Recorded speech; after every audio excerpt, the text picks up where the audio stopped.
What's up, everyone, and welcome to the Real Ones Canes podcast. I'm the Beast, Brian London.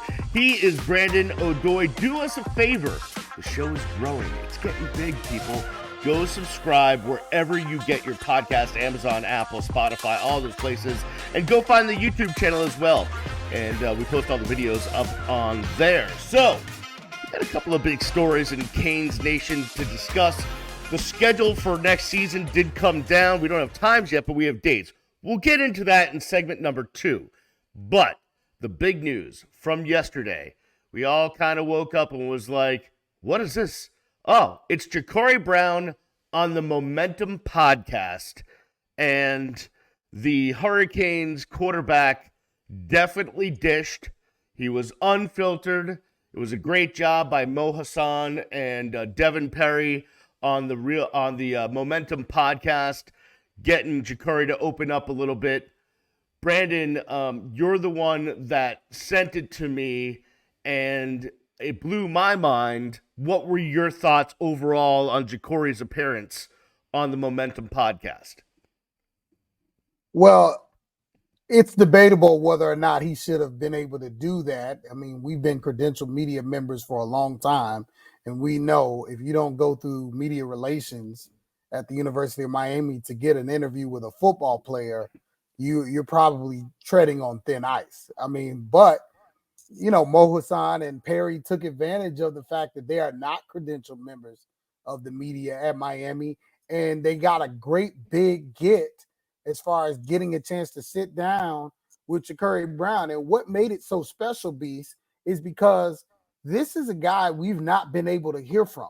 And, you know, and I text back and forth with Perry. I said, man, listen, I know you're a football player, but I have a media background. And what made your interview so special is nobody in Canes fandom or anyone who pays attention to this team understood why he wasn't playing. But what we came away from, I mean, his fan base probably grew exponentially because all the guy was talking about was competing. And I think he mentioned that, you know, Cam Ward, he talked about when Cam came and how he was anxious to get the competition going and how you kind of had to be, you know, cut from a different cloth in his mentality. And it's like, yes, finally, this is what we wanted. We wanted guys at the University of Miami who don't mind talent being brought in and saying, hey, let the cream rise to the top.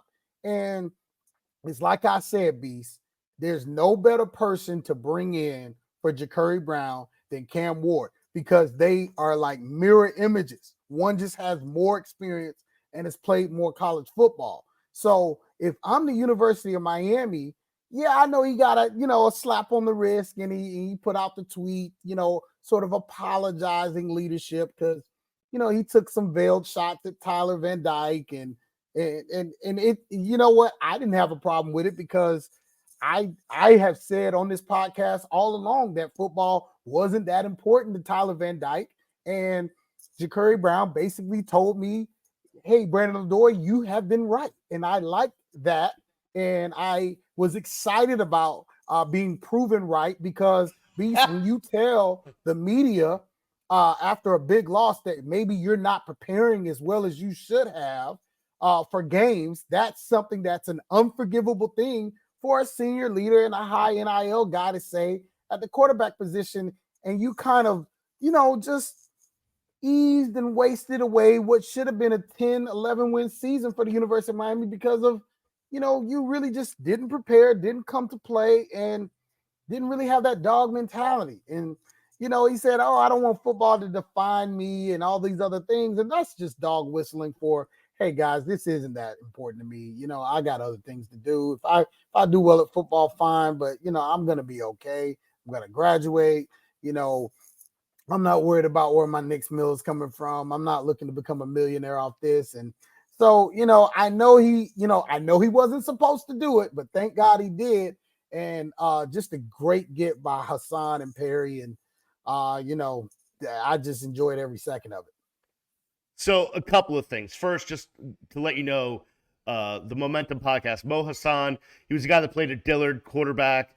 Went on. Mo I think Hassan played everywhere. He played at he like went 5 to different schools. Syracuse, Vanderbilt, No, before USC. college football. Oh, okay, high Mo school. Hassan played. Yeah, Oh my God, he was the first guy in South Florida to play at like 15 schools. Literally, this kid played at and Mo Hassan didn't just play at different places. And this is not a knock on Mo. Like his path was his path. I mean, he went D1, so he did right. something right.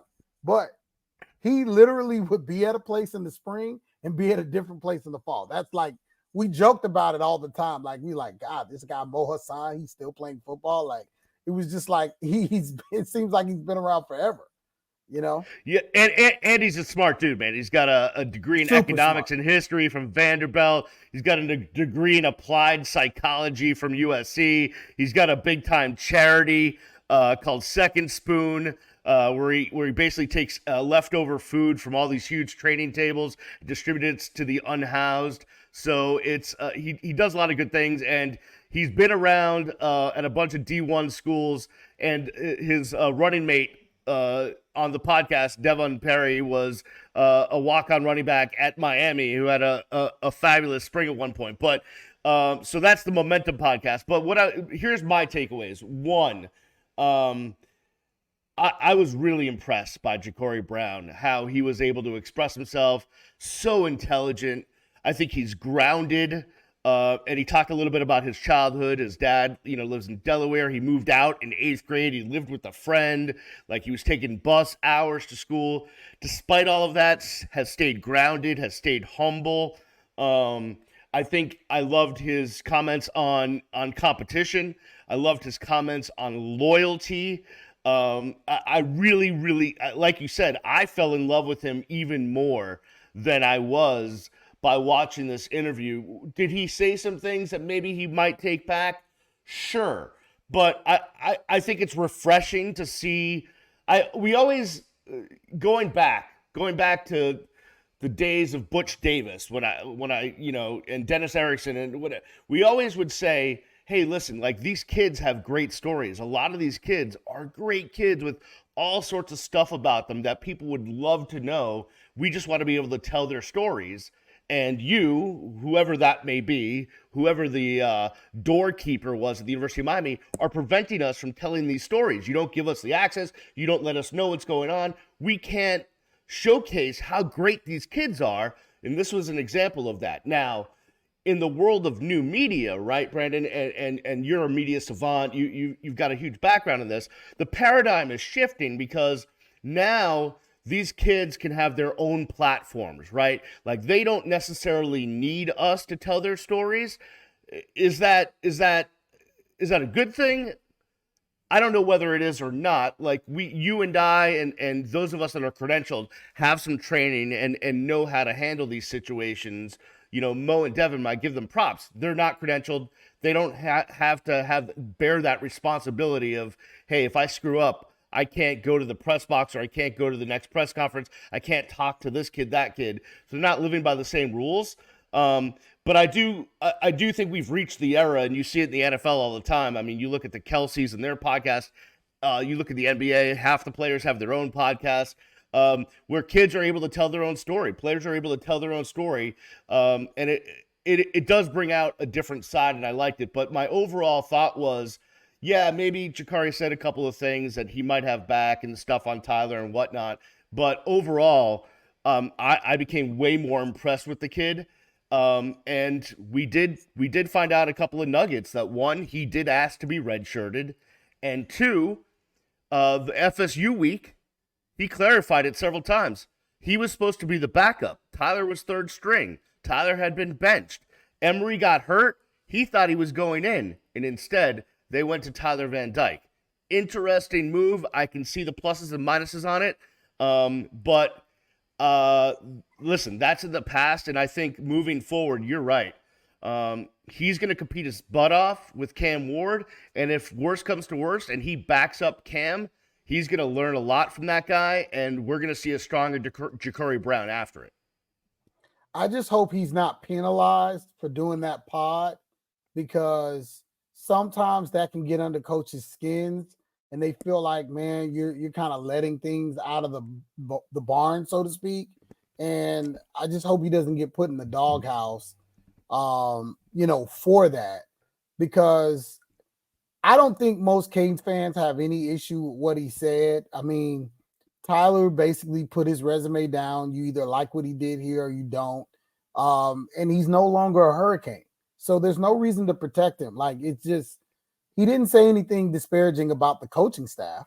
He just talked about an ex teammate. And he, everyone's been outspoken about Tyler, his do's and his don'ts, and his ups and his downs. And in fairness to Tyler, when he was good, everybody was on the Tyler Van Dyke bandwagon.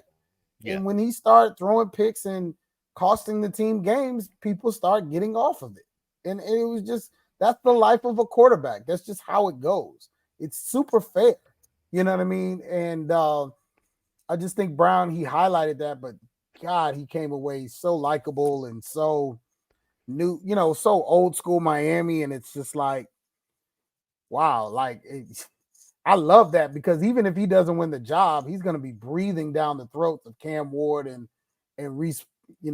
I can't say his last name, but it's good Lord. I mean, I'm jacked after watching that. Yeah, I really am. And the other thing, we got a little insight as to Shannon Dawson's coaching style behind closed doors. What he wants from his guys, how he handles film sessions. So that was good to see. And you know what? The other takeaway I got from Jacurri is that dude gets it, right? He's like, listen, I I came from a background that was up and down. Like, I need to use football to get where I want to be in life, but where I want to be in life isn't just a football player.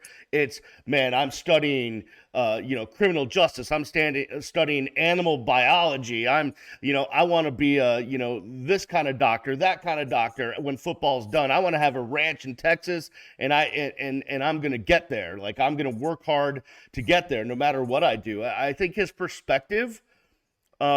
They talk about Gen Z and this generation, maybe not getting it. This kid gets it. And see, this is the conversation that I was having, and it's no knock against Tyler. This guy has hunger and a thirst for using this opportunity to become more than he has currently right now. And that's what made guys from certain areas so great. It's because the Ed Reeds of the world, the Ray Lewises of the world, like, these guys didn't want to go back to their situations after spending time in Coral Gables. They wanted to elevate. And football is a tough sport. So at any time you're not fully invested in it, it's kind of show. And, at the end of the day, it's like I said, Beast, like when Cam was doing all that back and forth, I was like, and this is before we knew all this stuff we know about Brown, but my intuition, I feel like I was, just completely validated. It's not about me. It's just about what makes the most sense. Take the guy you have in house, rock with him, let him learn, give him the same opportunities you gave another guy who kind of proved that he probably didn't deserve all those opportunities. And let's see what he does with it, because he's bringing a skill set, and now we know he's bringing a mentality. We just haven't had at that position in a long time. Like, I think the last guy with kind of a dog mentality, a never say die attitude, was on this podcast several weeks ago, which was, our good friend, the fireman, and at the end of the day, that's what you needed. You know what I mean? And I don't know. It just, I don't know. I liked everything he did. I know, again, I just hope it doesn't, push him to the back, because, coaches can be, Coach Cristobal is a fair guy. I know he wants to win, but he's also, he's a man of structure. He doesn't like funny business, that peeking outside, that's probably not going to be perceived well. And he very promptly issued a public apology. And, I mean, I'm going to ask you, Beast, when you saw that apology, what's the first thing that went through your mind? Well, let me read it so that everyone knows what Jacurri said. He tweeted out last night, where we're recording this on Thursday, just afternoon. So he tweeted this out Wednesday night. just before 7 p.m. I appreciate being able to sit down with the guys at Momentum Podcast. As a quarterback and a leader of an elite team of exceptional teammates, coaches, and staff, I hold myself accountable for anything I say or do that may be received in a negative light, despite my good intentions of having open dialogue. We are all united, and I intend to continue to remain focused on being the best version of myself as a leader. The first thing I thought when I saw that, and I sent it to you, was someone got called to the principal's office. That's what I thought. But listen, I hope he doesn't get in too much trouble. Now, what I can see is Mario saying to the entire team, "Listen, man, you ain't going rogue. You ain't going rogue and showing up at Mo's house to do a podcast. You're not doing anything unless it's cleared by Cam Gorby and the entire team down there. So let's not." Yeah, I let's hope not he enjoyed being on, because that's probably the last podcast he's gonna be on, unless it's on with Josh Darrow. He doesn't have a chance. Yeah, Jacurri was like, "Hey man, spring break, Jaleel's coming back down. We'll just us boys will be chatting." I was like, "That ain't happening." But you know what I want to ask you, because I watched the entire. It's an hour plus long episode, and I'll put the link to it down in the description of the audio and the video. So you guys, if you haven't seen it yet, you can go see it if it's not pulled down already. While I was watching it, I was like, you know what, like. Brandon, you wear like 8 million hats, right? Church, school, football hotbed, but you're around a lot of young kids day in and day out.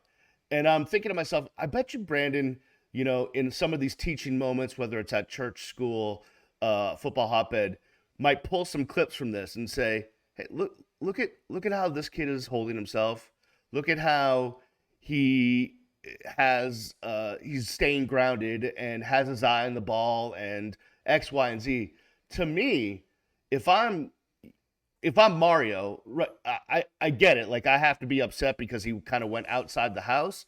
But on the other hand, I'm taking this, and I know that if recruits are seeing this, if young kids that are playing optimists are seeing this, they're looking at our guy and going, "All right, this kid's the right thing. Miami can help shape me into something like that as well."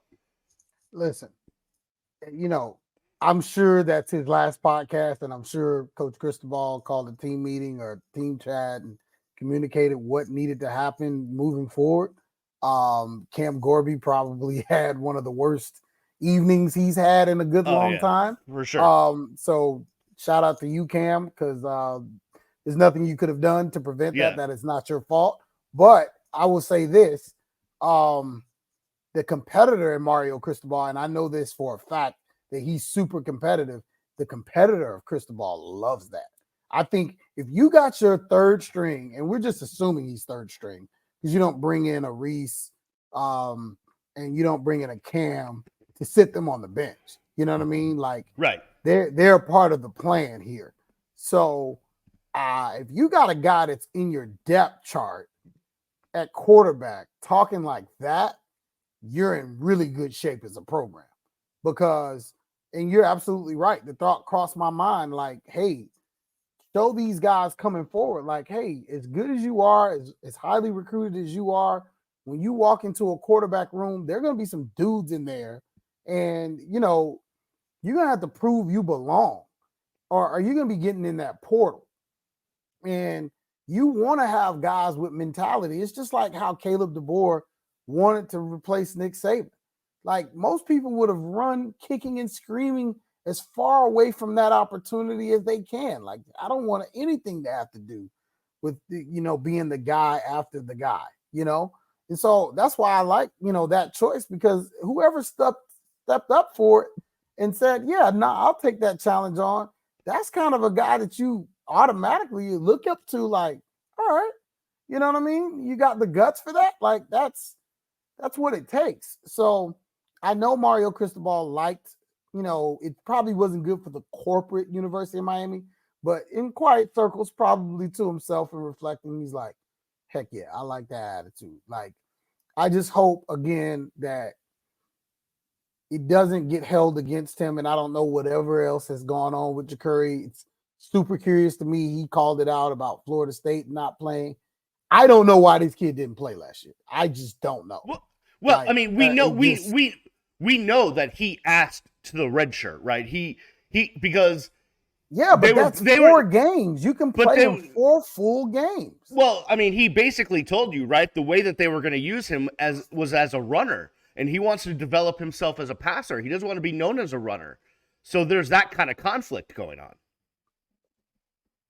Yeah, and I didn't get a chance to listen to the whole podcast. I just think he should have been in the game against FSU. He should have played during either the Temple or the Bethune game. You know what I mean? He should have been the guy that came in. But I don't know. I mean, I'm not a college coach, and I'm not, the head coach of the University of Miami. And, I just think development is something that is a process and it takes time, but you can't do it on the bench. Yeah, no, I totally agree. Now, listen, we constantly have to have this conversation because college football is so fluid as it relates to the rosters these days between incoming freshmen, incoming portal, outgoing portal, like all of this stuff, outgoing to the league. It's just constantly a fluid roster movement. And, after I got done with that video, I digested it, and then I was like, if I'm Emory, what am I thinking? Now, I know Emory, listen, he has his faith. He is as grounded as there is. He is a great kid. You're never get like this. This is not a guy that's going to stir anything up. He is going to be loyal. He's got the best attitude, all of that stuff. But in the end, you want to play, and you just wonder how it's all going to break down because now the quarterback room, they talked about it at the end of the podcast, is now the quarterback room is really deep. Really deep. It's very deep. And as a fan, you like it, but then the back of your mind, you start thinking like, did any one of these guys get out of here in the spring? Like, that's going to be a nerve-wracking time for Canes fans because, Cam's not going anywhere. He probably got paid very well. But Reese and Jacurri and even Emory, I think Emory you probably are pretty safe with because he's coming off an injury, but Jacurri Brown, because see, it wasn't just what he did on the podcast. Remember, he had the Instagram comment about where was all this love during the season. Right. He kind of put that out there. So he's had some outspoken moments, and you just don't know from the outside looking in, has he had too many? Well, but and so we'll find out if he gets in the portal, if he's probably had one too many because he's got enough film out there to at least go to a group of 5 place and light it up and be, kind of highly sought after. Listen, I get why Mario runs the program the way he does, and I understand his lineage, and he spent time with Saban and Shiano, and I get it, right? And that's fine. And obviously, he built Oregon up. He's done some things. He's definitely got the wherewithal. But on the other hand, who knows? And this is completely hypothetical and speculation. It's reckless speculation. But who knows what was talked about during the year as far as Jacurri goes. But man, I think a lot of grief could have been prevented if at some point during the year we got to talk to Jacurri and he said, listen, I want to work on being a passing quarterback. In order to do that, I need to redshirt. I've asked the coaching staff to redshirt. So like, you guys be patient. I'm coming, but I need to work on me. I need to work on my skills. I need to get with Coach Dawson, blah, blah, blah. If that had happened, then I think some of the misunderstanding and the conjecture that was out there wouldn't have happened. We wouldn't have gotten the Instagram post. We would have there would have been a lot of stuff kind of softened over, but that did not happen for whatever reason. Whether and Dawson didn't address it. He didn't address it at all. Right. And Coach didn't address it. So there was just all this sort of cliffhanger type stuff. And yeah, no, it's exactly what you're saying. It's like he was the biggest mystery gone unsolved, and you almost felt like an enemy asking about it. It's like, what happened to 11, coach? Like, he's pretty decent. Like, he won a game last year. It's not like this guy is a Joe Blow. Like, he won a football game, against a team we lost to this year. Yeah. On the road at that, as a Yep. true freshman. Yep. So you got Emory with a really good win at home against Clemson. But I mean, Jacurri he wasn't bad last year either, going on the road to Georgia Tech. And that's not an impossible place to play, but it's also not easy. And the guy was a true freshman. It wasn't like he was an experienced guy or a red shirt. Like, no, it was a big deal. And so I don't know, much to see, but Beast, sum it up for me, man, I like the kid. I mean, I really do. Yeah. I hope he stays. So much respect for him. You know what? I'll be honest with you. Like, I've got some follow-ups, not even about football, but about life with Jacurri, and about, like, he just seems like such a great kid that I would love to sit down and talk to him. Hey, good luck. If he doesn't become a starter, you're never gonna. Yeah, exactly. And that's the shame, right? That's the shame. You know what? He wasn't even at media day going back. Now that I think about it, like Emory was, but he wasn't. So this has been kind of bubbling with him, and they kind of sneakily do things like that down there. And I think that's fair to say. I don't want them to ban me or take away my credential. Like, they do little things where they don't put everybody out. And it's kind of like, media day is kind of like, okay, people are there. And then like Jason Taylor, he comes, does one interview, and then he's gone. Like, things kind of funnily happen down there. And if you've been down there any length of time, but looking back, I'm like, wait a minute. When pretty much everybody who's on scholarship is typically available, he wasn't. Yeah, I mean, again, it goes. I've been doing this for a long time, man, and I've been saying it since I was a college sophomore, and Butch Davis was in his first year.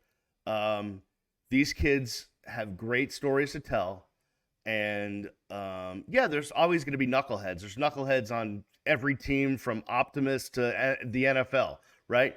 But these kids have great stories. They are more than just a football player. They've got multiple dimensions about them. They know how to handle themselves. Like, if you give us the opportunity, those of us that understand how to ask the right questions, how to work professionally, we could really, there could really be some good stories, some stories out there. But, we just don't get the opportunity. All right, we're going to take a break. On the other side, the 2024 schedule is out. Brandon's not about going down the schedule and giving you every little detail, but I am. I freaking love schedule talk. So I told Brandon, I said, we're going to do this, and we're going to do it on the other side. It's the Real Ones Canes podcast. We'll be back right after this. Welcome back to the Real Ones Canes podcast. He is Brandon O'Doy. Follow him at Brandon_O'Doy. You can follow me at Miami Radio Beast. Please subscribe to the podcast wherever you get your podcasts. And of course, just as we pause for 2 seconds, the entire world changes. We were about to talk about the schedule, and we will for a second, but we got breaking news, Brandon. It came down. Gabby Yarudia from 247 breaks the news. He says sources tell 247 and that Miami running backs coach Tim Harris Jr. is expected to return to UCF as the Knights offensive coordinator. So Tim Harris Jr., who is a stud in the running backs room overall as a recruiter, is leaving Miami to go be the OC at UCF. I don't have words at the moment. What are your wow? What just happened? Yeah. So Tim Harris started his career at FIU. He was a very big time high school football coach. He is an alum of the University of Miami. Did not huge play track football. Star. Yep. He was a big track star. He's in the Hall of Fame. He played football in high school, obviously, for his father, right, Tim Ice Harris Sr. But this is a big career move for him because you start out at FIU. He was even potentially up for the job there because, again, he is that good of a coach. and I mean the head job after Butch Davis got let go. He did not get that job. He probably should have. That job went to Mike McIntyre. But he went to UCF to kind of continue to build his brand. And this is kind of how this works. At the end, he came to Miami as a co-OC. He was not a play caller. He had been the offensive coordinator with someone for several seasons under Coach Gus Malzahn. And now, after coming to Miami, being the running backs coach, building up the room, the backs had an amazing year. You saw what he did with Mark Fletcher in a very short period of time. This is a guy who's coached Mark Walton, who went to Miami in high school. He's had tremendous backs at FIU that had lots of success. He's an offensive savant. He doesn't get enough credit. A lot of people like to throw the recruiter title on him. He's a darn good football coach. He knows ball. His whole family knows ball. His brother's a cornerbacks coach and co-DC at FAU, Brandon Harris, who was a Miami somewhat legend. He was an All-American here. And so his dad is a big-time high school football, guru coach in the Dade County area. So this is just the next step in his progression to becoming a college football head coach. I think he'll be the next head coach of FIU once this all plays out. But a great move for Tim Ice Harris Jr. and a terrible blow for the University of Miami, because at the end of the day, you had an amazing room last year, and you were developing even more depth, bringing in Jordan Lyle, bringing in Chris Wheatley Humphrey from South Broward. Lyle was the biggest steal, and you already had Mark Fletcher. He just had surgery off season. He's recovery mode. He had a great freshman campaign. Henry Parrish, a local, had a very good campaign last year as well. You got good running from Allen before injury.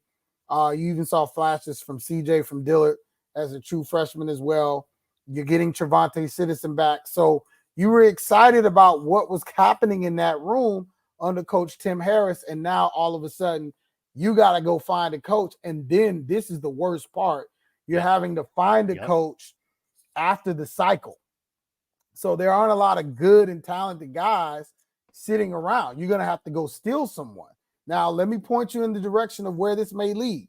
You may go right back to FIU and grab Coach Eric Hickson, who was the former running backs coach at the University of Miami under Coach Manny Diaz. That's an in-town guy.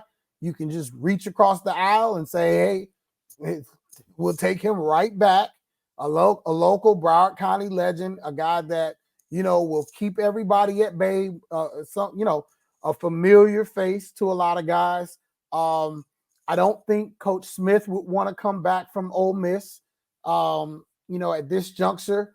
And then you have to start watching people on Shannon Dawson's tree, who has been, with Coach Dawson, who might he be interested in to do running backs. The other thing is too, you have to look internally on the current Hurricane staff because an analyst was promoted when Stephen Field, who was the former tight ends coach at Miami, when he went back off field to focus on just recruiting strategy, they, elevated, an analyst in the tight end room in Coach Cody. So now the potential guys to do that, you have David Cooney, who's coached running backs under Thomas Brown when he was the running backs coach here at Miami. He's now off in the NFL and an offensive coordinator and doing really well. And then there's a few other faces who've been running back coaches at other programs, namely in the FCS. So a very important decision for Mario Cristobal. And some breaking news, not a great day for Hurricanes offensive fans. But this hire, we feel great, for Coach Harris. He did a great job here in the short time he was here. I don't even know if he logged 365 days. I mean, it seemed like he just got here. So maybe he did exactly a year and now he's gone. And you thank God he signed that class, Jordan Lyle, and got those guys in-house before he left. But he returns to Orlando with Coach Malzahn, and now he's going to be the offensive coordinator. He deserves that. Oh, huge props to Tim Harris Jr. He approves that. Historically in college football, you look at the running backs position, you said it as like, oh, that's the guy that's mostly a recruiter, and we'll figure out coaching the running backs. But not him. He is a football guru, X's and O's guy. He's going to be an offensive coordinator. He's an offensive coordinator at UCF. He's going to end up being, whatever he wants to be in Right. this field. If he wants to be a head coach someday, he will be that. But Brandon, you talked about finding the next running backs coach. I'm worried about who's he might steal in the next window, in the next portal window coming up in the spring. That's a deep room. Does somebody or does one or two guys end up jumping with him to go to UCF?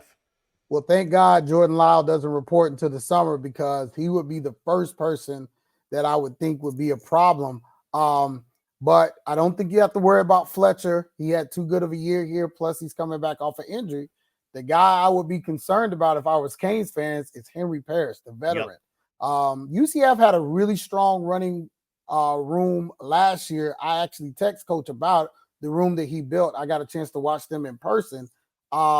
But I believe their strongest number one back goes on to the league. If he does not go to the league, we probably have very little to worry about. If he does go to the league, they have a number one spot available, and it's going to be a scenario where that offense is going to be, very prolific. Let's just talk about UCF for a minute. Gus Malzahn has been under a lot of pressure up in Orlando. They lost a lot of senseless games, a lot of games they led. They had big leads. The game I was at, they were leading 35-10 going into the fourth quarter against Baylor and lost. So this is something where he's being put in a position to get a chance to prove himself. He improves that offense, he's gonna be a head coaching candidate, if not in 1 or 2 seasons. And so, yeah, I would look at Henry Parrish's NIL deal and make sure it's something he likes, because that might be something you want to shore up for sure.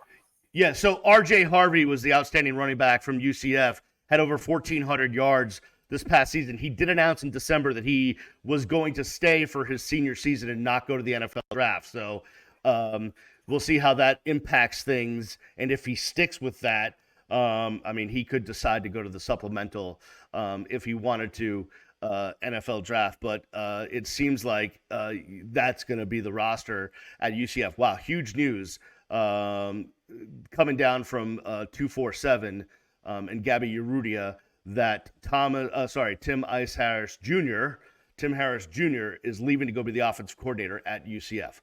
All right, let me catch my breath for 1 second, because that caught us by surprise as we were sitting here getting ready to talk about the schedule, which we're going to do now. It's Brandon's favorite subject, but the 2024 schedule is up.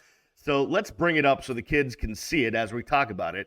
So there's the schedule. We knew some of this stuff, but we didn't know all of the dates, and we don't know times for games. But what we do know is that they will start the season at Florida. I already booked my hotel for Ocala. So Saturday, August 31st, Labor Day weekend at the Swamp. Brandon, I don't know if you saw the Florida schedule, but their November looks about as tough as any month of college football I've ever seen. I think they played Georgia, Texas, and FSU in November. The Gators, I feel bad for Coach Napier. In a year he's got to win now. He's got one of the toughest roads, but he does get a very talented quarterback, number 2 player in the country, DJ Lagway, to help him. Just hope they can put it together, because Gator fans are not going to be very patient if the Canes come in there and handle business, and then you go into November looking for wins, and it's going to be tough sledding. Yeah. So despite the fact that I think Miami is a better team than Florida, it is never easy to go to the Swamp. And those Labor Day weekend games, those week 0, week 1 games can always get tricky and bite you in the proverbial tuchus. The next week, Canes are home against FAMU. Let's hope they bring the band. FAMU's not a joke, man. FAMU's number 16 in FCS. It ain't about bringing the band. Ask North Carolina. Well, You know, for me as a former member of the Band of the Hour, I care more about the band stuff sometimes, but no, I because understand. I'm I a heard you say because that I'm in a your emergency pod, but yeah. I'm telling you, man, that's the number 6 team in FCS. They got some big transfers. That is not a cakewalk. That ain't Bethune-Cookman. There are Yeah, levels. yeah, Willie no, Simmons, he's off the Duke, but I'm telling you, and he'll be back with Coach Diaz when they come later on the schedule. We'll get to that, but that program, it now they are without a head coach right now, so it will depend on who they hire. But I can tell you this: that is not a game you want to be taking lightly. no, for sure. All right, so then it is Ball State at Hard Rock Stadium on the 14th of September. Saturday, September 21st, you texted me immediately about this game. The Canes go to Tampa to play USF, and you texted me trap game on that one. Trapezy. That is not. That is the worst pot.